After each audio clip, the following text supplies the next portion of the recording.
पिलामाने आज आम आलोचना करूँ श्रेणी पंचमर स्वास्थ्य रोग संपर्क में यही विषय पढ़ी रखा पूर्व आम जाणी रखा दरकार यह हूँ खाद्य सार और यार अभाव होता रोग मान संपर्क में यही खाद्य सार तुम्हें क्लास 4 में पढ़ी खाद्य सार 6 प्रकार आम जाचु श्वेत सार पुष्टि सार स्नेह सार जीव सार और धातु लवण जल यही खाद्य सार अभाव आमको विभिन्न प्रकार रोग होता है। खाद्य सार अभाव जो रोग होता है खाद्य अभाव जनित रोग बोली कहुए।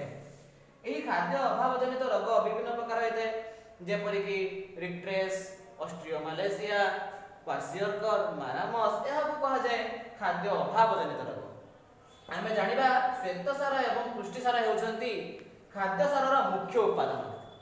यही मुख्य उपादान गुड़िक आम शरीर को शक्ति जगाई था आमको रोगर रक्षा करती। जदि यार अभाव हो आमको विभिन्न प्रकार रोग हो।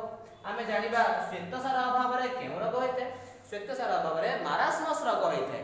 यही रोग हेले यार लक्षण गुड़िक होउछि हाथ गोड़ सरू हो उच्चता बढ़ी पार ना प्रबल भोक लगे एवं पुष्टि सार अभाव क्वाशियरकर रोग होता है। यही रोग अभाव हाथ गोड़ मोटा हो फुली चर्मर बा मुंडर चुटी धुरु धुरु उड़ी पड़ा एवं सुखिला चर्म गुड़िक सुखिला हो साधारणतः छोट पिला मानक अधिक देखा जाए कारण यह हूँ खाद्य अभाव जनित पोषक अभाव जनित रोग। ठीक सेहीपरि आम पढ़ा यही खाद्य सार मान आमको मिलता है विटामिन्स विभिन्न प्रकार विटामिन्स जेपरिक A B C D E K एवं बी कॉम्प्लेक्स विटामिन आम जाचु से मध्यरु ए बी सी डी यही 4 प्रकार विटामिन्स आमर मुख्य बा आम शरीर को अधिक परिमाण में पोषक पदार्थ जगाई था रोग मान को प्रतिरोध कर।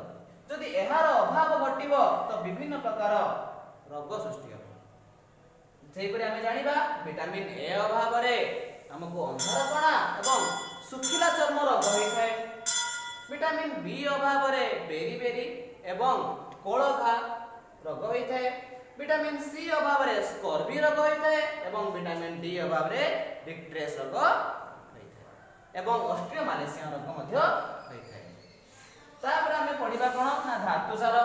यही धातु सार होउछि आम शरीर हाड़ एवं हाड़र शक्त करता है हाड़ को शक्त करता है। यही धातु सार अभाव गलगंड रक्तहीनता आदि रोग होता है। यही धातु सार को आम पूरा करने आम तंतु जातीय खाद्य अधिक परिमाण में खाଇବା दरकार। आज आम एति पर्यंत आलोचना करिछु। परवर्ती क्लास रे आम धातु सार संक्रमित रोग एवं खाद्य अभाव रे क्यों क्यों रोग होता है एवं तार टीका संपर्क में आम आलोचना